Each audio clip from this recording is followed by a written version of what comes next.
오늘도 하나님 전에 나오신 성도님들을 환영하고 축복합니다. 네, 오늘 말씀해 주면 따라해 보실까요? 진리와 자기 확신 사이. 네, 진리와 자기 확신 사이입니다. 사순절 설교 지금 서로 오름의 시대라고 계속 그걸로 말씀을 묵상을 하고 있는데 이 세 번째요. 이 사순절 기간 동안 제가 성도님들께 원하는 것은 무엇이냐면 우리 안에 있는 그런 죄된 부분들, 그런 죄성의 부분들을 이렇게 제거해 가자라고 말씀을 드렸죠. 어, 성도님들 우리는 살아가면서 많은 확신을 가지고 있습니다. 어떤 확신이 있을까요? 제가 저희 아내를 향한 확신이 있다고 제가 성도님들께 설교 시간 한번 드린 적이 있죠. 제가 아내를 향한 수많은 확신 중 하나가 있는데 뭐냐면 침대에 누워서 눈이 풀렸는데 나 이제 씻을 거야 라고 하면 저희 아내는 씻지 않고 잡니다. 저는 그거를 너무나도 잘 알아요.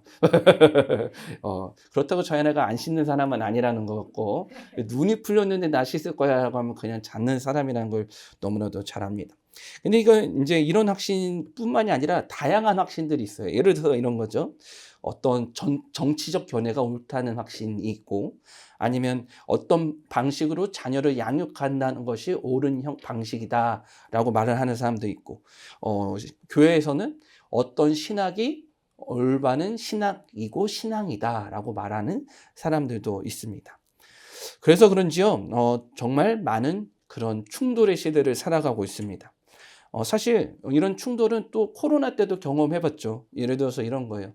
방역 정책으로 인해서 이것이 옳으냐 아니냐라고 많은 사람들이 그런 충돌을 갖기도 했습니다. 정말 많은 다양한 견해가 있는 시대를 살아가고 있어요. 성도님들은 어떤 확신을 가지고 살아가시는지 모르겠습니다. 오늘 말씀을 보면서 연세대학교에 그 뭐랄까요? 그 학교에 그 문구가 있어요. 연세대학교를 세운 그 설립자들이 세운 그 문구가 있는데 그 문구가 뭐냐면 이거예요. 진리가 너희를 자유케 하리라. 라는 그 비석이 연세대학교에 있습니다. 제가 중학교 때 농구를 좋아해가지고 키가 크잖아요. 그래서 농구를 막 하고 다녔는데 한 번은 이제 연세대학교 가가지고 농구를 하러 갈 일이 있었어요. 근데 계단에 뭐가 있냐면 진리가 너희를 자유케 하리라 이렇게 딱 있는 거예요. 근데 그때 교회를 다니는 저의 입장에서는 좋은 거예요. 왜냐면 이거죠. 진리가 너희를 자유케 하리라. 그러니까 교회를 다니는 사람의 입장에서는 야, 연세대학교도 이러니까 나중에 갈 수 있으면 연세대학교 가면 좋겠다. 막 그런 생각도 하기도 했고요. 근데 이제 강사가 이런 이야기를 했습니다. 뭐라고 얘기했냐면 진리가 너희를 자유케 하리라라는 이 말은 틀린 말이래요. 왜요? 그러니까 하는 말이 그거. 진리가 너희를 자유케 하리라라고 하면 진리를 알게 된 순간부터 사람들은 어떻게 시작이 되냐면 싸움이 시작이 된다. 막 이런 말을 하는 거예요. 성도님들은 어떻게 생각하세요? 진리가 너희를 자유케 하리라라는 이 말인데 진리가 성도님들을 자유케 하는지 아니면 그 진리 때문에 혹 누구랑 다투며 살아가고 있지 않은지 아까 전 처음 이야기처럼 내가 옳다라고 여기는 확신 때문에 누군가와 함께 다투며 살아가고 있지 않은지 돌아가 보길 원합니다. 그래서 오늘 말씀에 중요한 것이 있어요. 뭐냐면 진리에 대해서 저희가 이제 오늘 말씀을 좀 살펴볼 텐데 진리에 대해서 세 가지 질문을 던져볼 줄 알합니다. 첫 번째는 뭐냐면 이거예요. 우리가 알고 있는 것이 과연 진리인가? 라는 물음입니다. 이것은 우리가 살아가고 있는 모든 분야에서도 마찬가지죠. 두 번째, 내가 확신하는 것과 진리는 어떻게 다른가예요. 그리고 세 번째, 어떻게 하면 진정한 진리 안에서 자유를 누릴 수 있는가? 이 질문을 가지며 우리는 살아가야 합니다. 그것이 올바른 진리를 아는 방법이죠. 그래서 오늘 좀 이 진리에 대해서 좀 더 살펴보기 원하는데 우리가 그 다름으로 인해서 확신하고 진리라고 생각한 것들이 어떻게 우리에게 찾아오는지 좀 살펴보기 원하는데 31절 32절 말씀을 저와 같이 한번 읽어볼게요. 읽겠습니다. 시작. 그러므로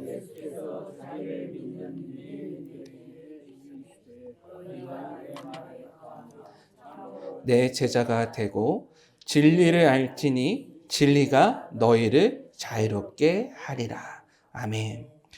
여기서 31절에 보면 뭐라고 되어 있냐면 너희가 내 말에 거하면이라고 되어 있죠.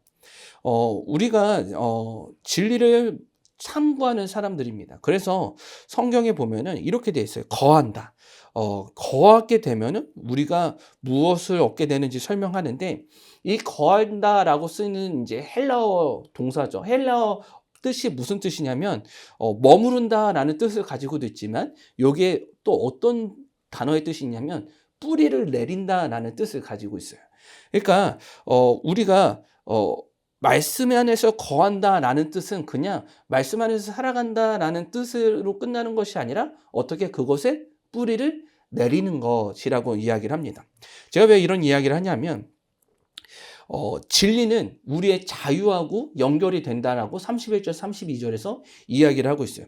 근데 진리를 알 때 우리가 자유를 경험한다라고 성경이 이야기하고 있는데, 이 뜻은 무슨 뜻이냐면 진리가 우리를 억압하던 것, 속박하는 것을 풀어주는 역할을 한다라는 뜻을 가지고 있습니다. 그렇죠? 제가 좀 말을 어렵게 하는 거 아니죠? 좀 어렵긴 해요. 평소 설교보다. 근데 한번 생각해 보세요. 무엇을 성도님들께 한번 질문을 던져볼게요. 성도님들 무엇으로부터 자유하고 싶으세요?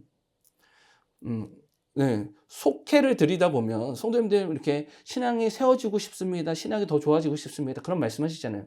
그것도 자유의 한 방법이에요.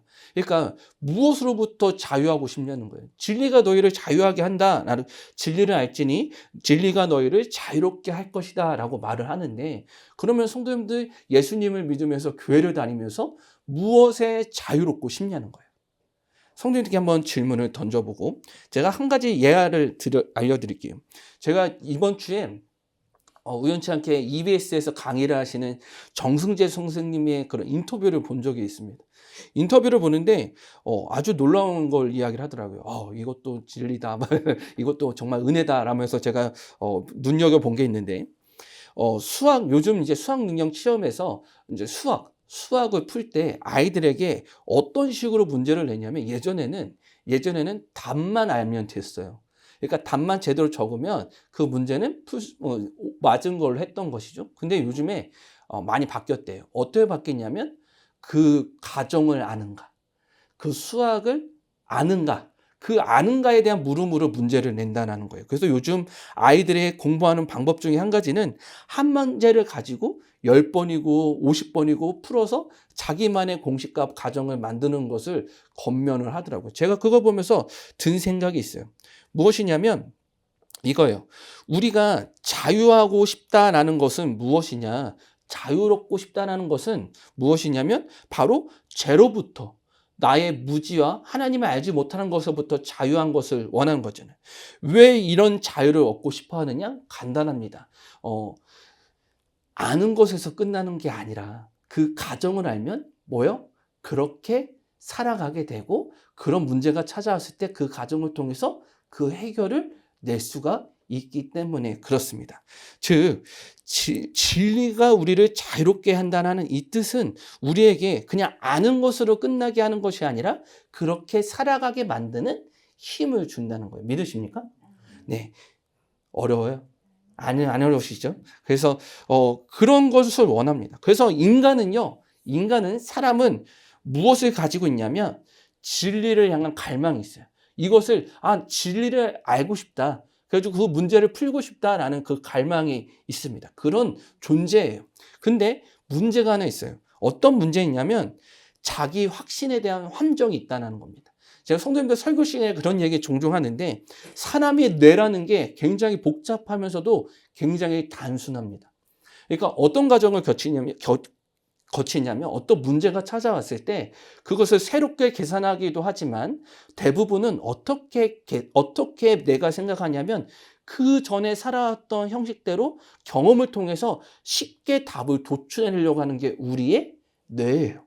그래가지고 그런 과거의 경험에 따라 살아가려고 하는 것이죠. 그래서 진리를 알고 싶고 하나님을 탐구하고 싶고 무엇인지를 알고 싶지만, 그것을 찾아가는 과정은 어떻게 해요? 나의 경험, 나의 생각, 나의 옛날의 그 삶의 모습을 통해서 그 답을 내어가는 게 누구냐? 인간의 모습이라는 거예요. 사도 바울도 이것에 대해서 물론 뇌에 대해서 이야기를 하지만 인간이 어떤 존재인지 이야기를 하는데 로마서 1장 18절부터 21절까지 말씀 잠깐 읽어볼게요. 읽어보겠습니다. 시작. 하나님의 진노가 불의로 진리를 막는 사람들의 모든 경건하지 않음과 불의에 대하여 하늘로부터 나타나나니 이는 하나님을 알만한 것이 그들 속에 보임이라. 하나님께서 이를 그들에게 보이셨느니라. 창세로부터 그의 보이지 아니하는 것들 곧 그의 영원하신 능력과 신성이 만물에 분명히 보여 알려졌나니 그러므로 핑계하지 못할 것이니라. 하나님을 알되 하나님을 영화롭게도 아니하며 감사하지도 아니하고 오히려 그 생각이 허망하여지며 미련한 마음이 아멘. 인간의 두 가지 모습을 이야기해요. 어떤 모습이냐면 이거예요. 하나는 어떤 사람 진리를 탐구하는 것이 인간에게 있다. 라는 것이 로마서 1장 18절에서 21절까지의 모습이죠. 근데 그 진리를 탐구하고자 하는 그런 본능적인 것들이 인간에 내재되어 있는데, 근데 또 다른 한 가지가 있어요. 뭐냐면 그 진리를 왜곡하거나 억압하려는 것이 우리 안에 또 내재되어 있다라고 이야기를 하는 것이죠. 무슨 말이냐? 나는 진리를 알고 싶지만 나의 삶과 나의 신앙에 아주 내 생각에 큰 이제 문제가 찾아오는 그런 말씀들, 진리들이 찾아오게 될 때 어떻게 되냐면 그것을 거부하고 싶어 한다라는 거예요. 이런 얘기죠. 예를 들어서 이런 거예요. 이게 올바른 예가 아닐 수도 있지만 예를 들어서 하루에 1시간씩 기도하는 게 올바른 신앙의 진리다라고 얘기를 한다고 했을 때 그러면 성도님들 1시간씩 기도하십시오. 기도하지 않으면 어떻게 돼요? 지옥 가요? 라고 하면 이제 어떻게 됩니까? 지옥을 가나? 하면서 이제 걱정이 되시기도 하고 1시간씩 기도하는 거 너무 힘든데 나는 너무 어려운데 이렇게 하면서 거부감이 들기도 한다는 거죠. 이런 것이 인간에게 나타난다라는 거예요. 바리새인들과 세리의 비유를 예수님께서 얘기를 하신 적이 있는데 이거예요. 바리새인들은요 이렇게 얘기를 합니다. 저는 다른 사람들과 같지 않고 하나님을 올바로 예배하는 사람입니다라고 얘기했던 사람들이 누구냐? 바리새인들이었어요. 근데 반대로 세리들은 이렇게 얘기해요. 저는 죄인입니다. 하나님 저를 불쌍히 여겨 주십시오라고 얘기를 합니다. 그때 예수님께서 누구 보고 넌 정말 의로운 사람이다라고 얘기를 했냐면 바리새인일까요? 아니요. 세리들에게 얘기를 하셨다라는 거예요. 무엇을 이야기하냐면 자기에게 하나님의 말씀 진리를 받아들일 때 저는 완전하기 때문에 그 진리가 필요 없습니다라고 말을 하는 사람이 의인이라라고 얘기하는 것이 아니라 나는 부족하기 때문에 하나님의 말씀이 필요합니다라고 말하는 그 세리들을 보고 예수님께서 뭐라고 하셨냐면 의인이다. 라고 얘기를 하는 거예요. 하나님의 의가 필요한 사람들이다 라고 얘기를 하는 것이죠. 제가 무엇을 이야기하고 싶냐 하면 우리는요 신앙 가운데 있어서 성경을 읽을 때도 우리의 경험을 통해서 말씀을 마주하곤 합니다. 그리고 우리의 신앙 생활 가운데도 마찬가지예요. 예전에 우리가 경험했던 그런 신앙의 모습을 통해서 그 신앙의 문제들을 해결하려고 해요. 그런데 중요한 것은 올바른 진리를 탐구할 수 있는 방법은 그것이 아니라는 거예요. 그러니까 하나님께서 말씀하신 예수님께서 말씀하신 올바른 진리 탐구의 모습은 어디에 나와 있느냐? 31절에 나와 있어요. 저 같이 한번 읽어볼게요. 시작. 그러므로 예수께서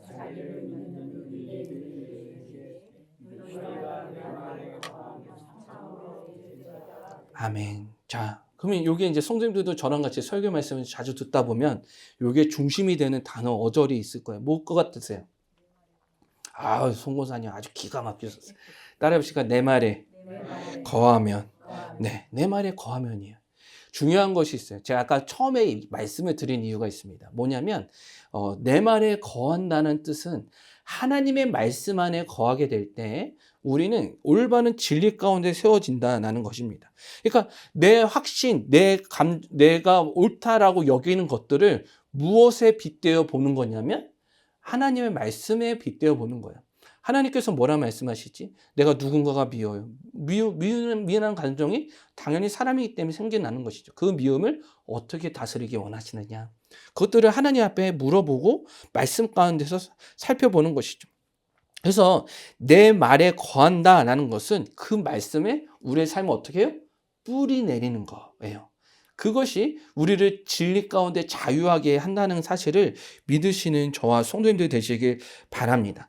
그냥 말씀이 아까 전에 제가 수학 얘기했잖아요. 그냥 답을 내는 거. 아, 예수님 우리를 사랑하시지? 라고 그냥 답을 아는 것에서 끝나는 것이 아니라 그 답을 가지고 살아가는 거예요. 그 가정을 살아가는 거예요. 그것이 말씀 안에 거하는 삶이 된다는 것입니다. 성도님들이 8시마다 문자 보고 계시죠? 네. 송 권사님께서 지난 주일에 요청해서 자녀들을 위한 기도문도 올려달라. 보시는데 어려우심이 있으면 제가 좀 나눠드릴게요. 괜찮으세요? 네.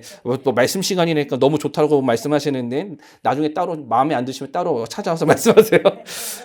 그래서 제가 말씀을 드린 건 이거예요. 우리의 삶 가운데서 그게 그냥 적용이 될 수 있도록 살아갈 수 있도록 그렇게 매 순간 살아가는 가정이 우리 가운데 필요한 것입니다. 말씀을 통해서 예수님과 교제를 나누고 그 말씀을 통해서 우리에게 힘을 얻는 데 부족함이 없는 저와 우리 성도님들 되시길 바랍니다. 기독교에서는 많은 사람들이 그런 문제를 가지고 살아가고 있어요. 뭐냐면 진리가 너희를 자유하게 한다라고 하는데 진리가 뭐냐? 모든 것에 대한 답인 것이잖아요. 근데 많은 사람들이 이것에 대해서 이야기를 해요. 진리는 완전할 수 없다. 진리는 상대적일 수밖에 없다라고 얘기를 해요. 왜냐하면 이거예요. 왜냐하면 각 사람만의 진리가 다 다르기 때문이다라고 얘기를 합니다.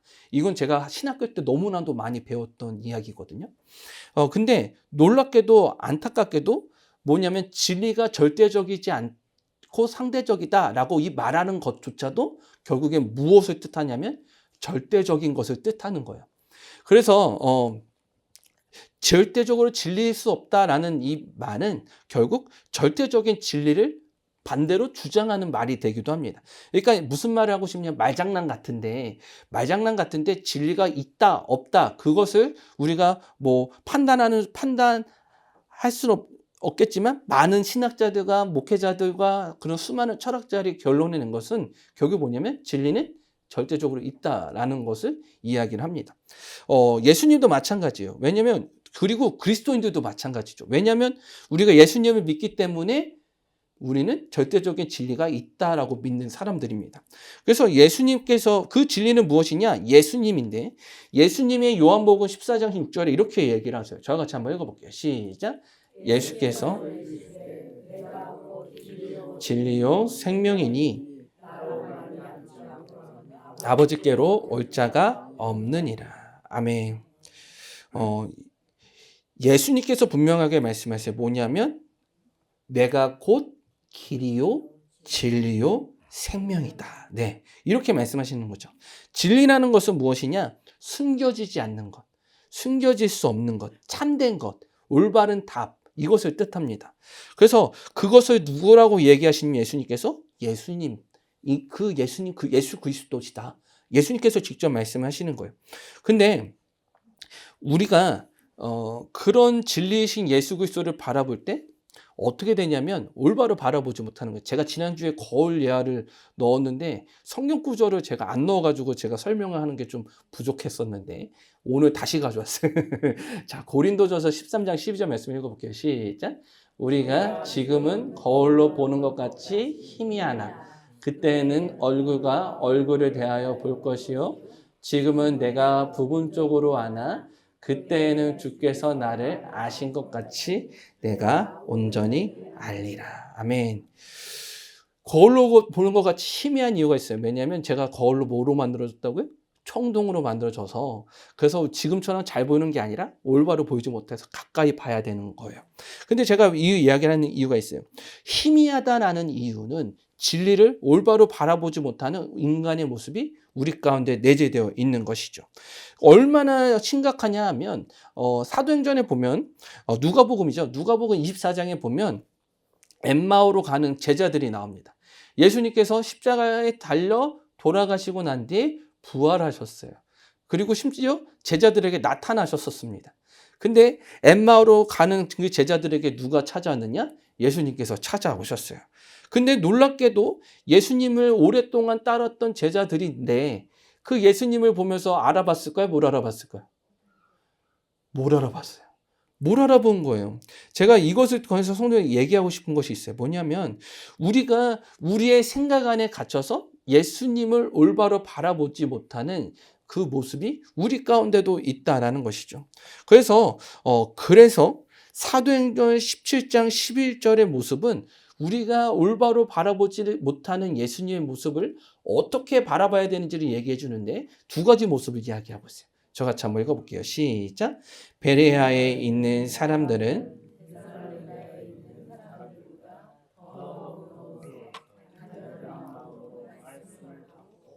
이것이 그런가 하여 날마다 성경을 상고하므로. 아멘. 항상 그런 문제 가운데 있는 저희가 해야 할 것이 있는데 첫 번째는 따라해 보실까요? 간절한 마음으로 말씀을 받으라. 간절한 마음으로 말씀을 받는 거예요. 그러니까 우리가 어떻게 하나님의 말씀을 따라 올바른 진리 가운데 살아갈 수 있을까 물어본다면 그것은 무엇이냐? 날마다 간절한 마음으로 말씀을 받는 거예요. 그리고 두 번째가 있어요. 뭐냐면 이것이 따라해 보실까요? 날마다 성경을 상고한다. 날마다 성경을 상고한다라는 거예요. 그러니까 말씀이 날마다 우리 가운데 받죠. 받고 나서 그 말씀을 받는 것에서 끝나는 것이 아니라 어떻게 하냐면 계속 물어보는 거예요. 하나님, 이 말씀이 저에게 맞습니까? 이 말씀이 정말 하나님 우리에게 하시는 말씀이 저보고 이렇게 살아가는 게 맞아요? 그러면서 때로는 굉장히 비판적으로 받아들여야 되는 거예요.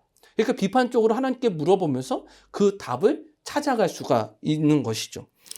이것이 베레의 사람들이 가졌던 모습이에요. 하나님, 이 말씀이 저에게 진짜 맞습니까? 상고한다는 것은 그냥 고민하는 것에서 끝나는 것이 아니라 아주 깊은 생각과 깊은 결론을 내는 그런 말씀이거든요. 그것이 진리를 향한 우리의 삶의 모습이 되어야 돼요. 날마다 말씀을 가지고 살아가시는데 말씀을 붙들려고 살아가시는데 그것에서 끝나는 것이 아니라 나에게, 우리 가정에게, 우리가 살아가는 직장에 물어보는 거예요. 이것이 맞습니까, 주님?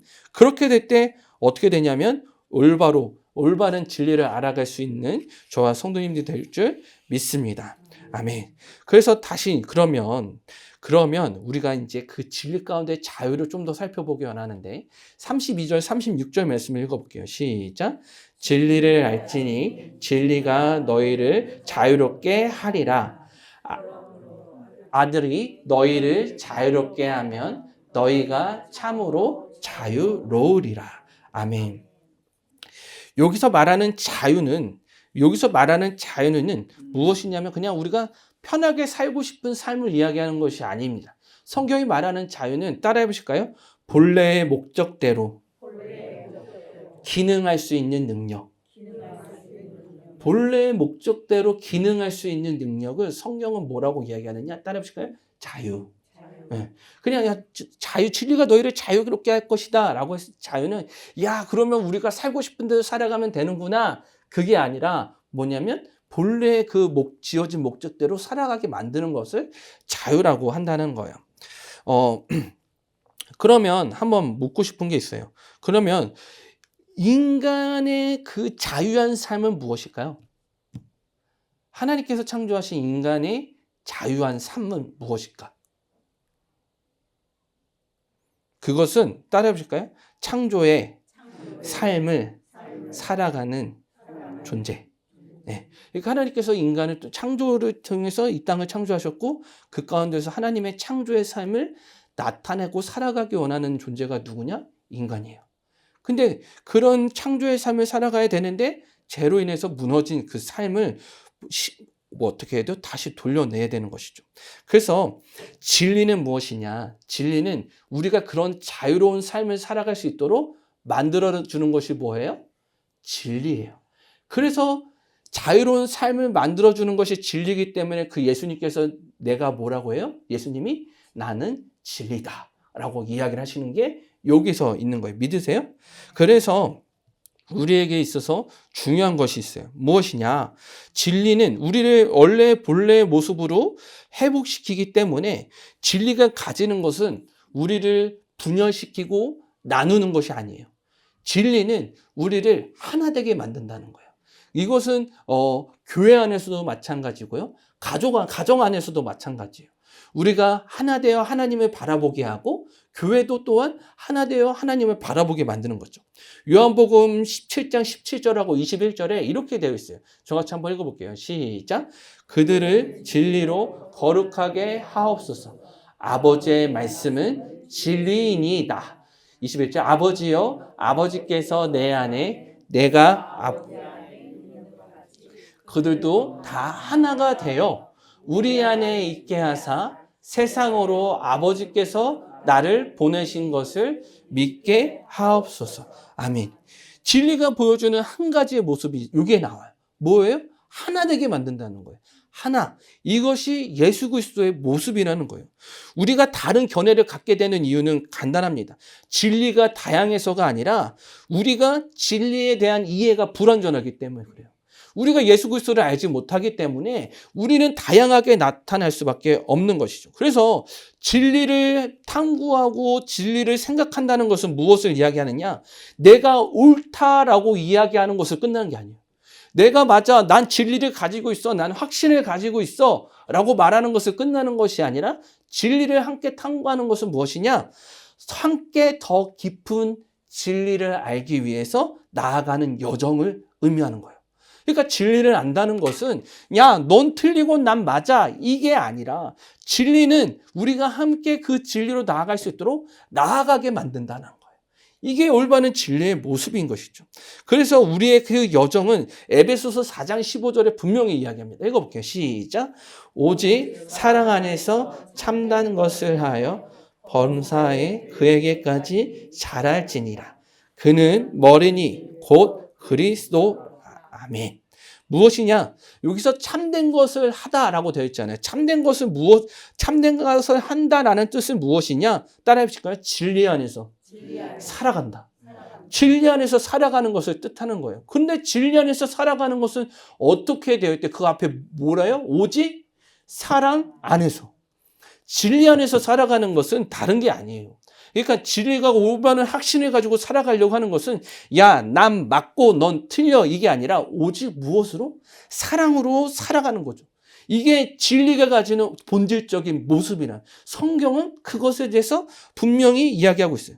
그러니까 올바른 진리는 예수 그리스도신데 예수 그리스도는 어떤 사랑 안에서 야, 예수 그리스도 맞는데 넌 틀려 라고 말하는 게 아니라 함께 그 진리의 자리로 나아갈 수 있는 그 사랑의 모습이 우리 가운데 있어야 된다라고 성경은 이야기하고 있는 것이죠. 그런데 많은 사람들이 이것을 알지 못해요. 알지 못하고 기억하지 못해서 어떻게 해요? 정죄하는 거예요. 판단하는 거예요. 그리고 저 사람은 나랑 상종할 수 없는 인간이라고 벽을 쳐버리는 거예요. 그러니까 우리가 살아가는 이 시대가 그런 다름의 시대, 서로 옳다라고 이야기하면서 그런 문제의 모습이 나타나는 것이죠.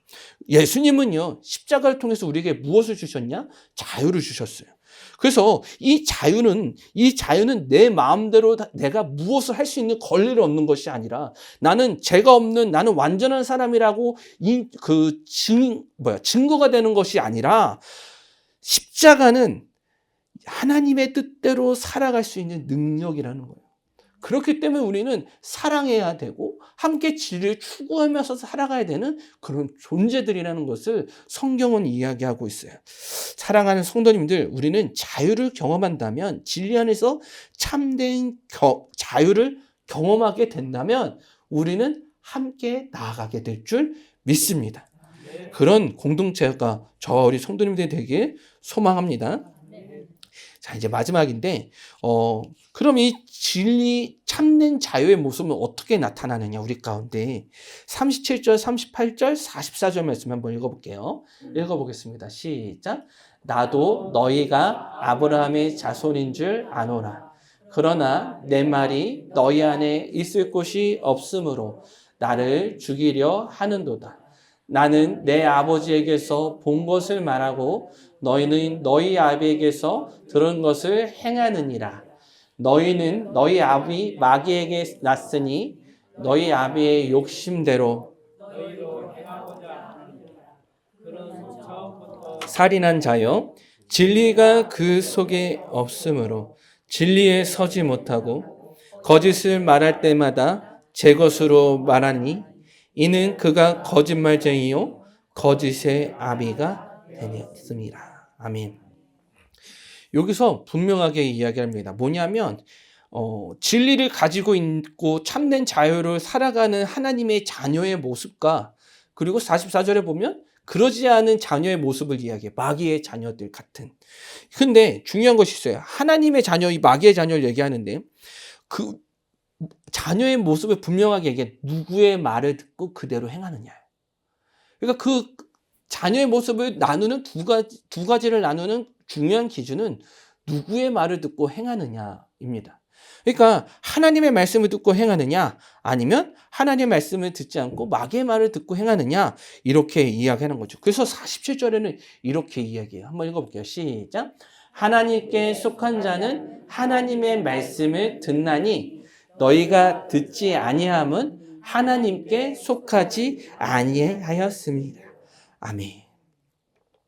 여기서 진리와 그 자유를 나타내주는 내가 정말 진리 가운데서 진리를 추구하며 자유 가운데 살아가고 있느냐 아니면 그러지 못하고 있느냐라는 것을 분명히 이야기하는데 무엇을 이야기하냐면 나는 하나님의 말씀을 듣고 행하느냐 아니면 다른 이의 말을 듣고 행하느냐 그것을 이야기하는 것이죠. 이것은요 우리에게 분명히 이야기하는 것이 있어요. 반석 위의 집 비유를 성도님들 기억하시죠? 그러니까 하나님의 말씀을 듣고 행하는 사람을 반석 위에 집을 지은 사람의 비유를 하셨는데 하나님의 말씀을 듣고 행하지 않는 사람을 뭐라고 이야기하냐면 모래 위에 지은 집과 같다라고 이야기를 하잖아요. 그러니까 우리의 행동은 어디서부터 오느냐면 우리가 말씀에 거하고 있는지 그것을 말해주는 것부터 오게 됩니다. 그래서 사도 요한은 요한일서 3장 10절에 이렇게 이야기하고 있어요. 읽어볼게요. 시작. 이러므로 하나님의 자녀들과 마귀의 자녀들이 드러나나니 무릇 의를 행하지 아니하는 자나 또는 그 형제를 사랑하지 아니하는 자는 하나님께 속하지 아니하니라. 아멘. 여기서 분명한 것은 참된 진리와 자유를 가지고 살아가는 성도들에게 나타내는 모습은 무엇이냐? 사랑이라는 모습이 우리 가운데 나타나야 된다. 사랑으로 진리를 탐구하는 것에서 끝나는 것이 아니라 우리의 삶 가운데 그 사랑이 흘러 넘쳐야 되는 것이요. 그래야지 우리가 추구하는 진리가 참된 가치, 참된 것으로 인정받게 되는 것입니다. 진리에 대한 그런 삶에 대한 진리에 대한 그 추구가 삶으로 나타나지 않는다면 우리 가운데 그 진리는 아무것도 아니다라고 이야기를 하는 것입니다.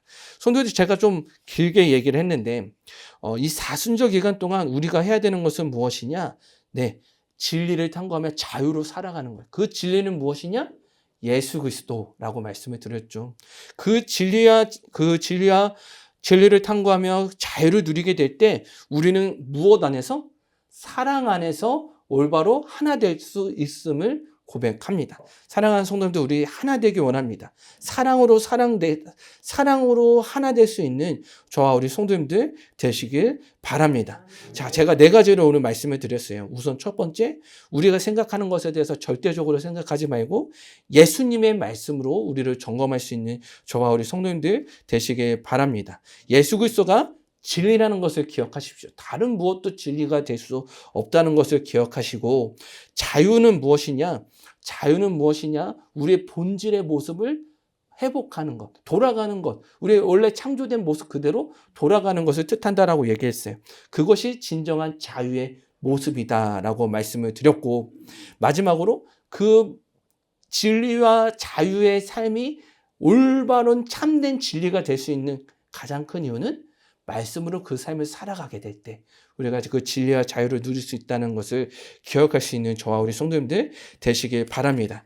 그렇게 된다면 이 시대 가운데 우리가 경험하고 있는 그런 문제들, 이 시대 가운데 우리가 마음 아파하는 그런 분열의 모습들이 하나님의 은혜 가운데서 해결되어질 줄, 하나님의 은혜로 그것들이 하나 되고 사랑할 수 있는 그런 놀라운 꿈들을 품을 수 있는 저와 우리 성도님들 되시길 바라겠습니다. 기도할게요.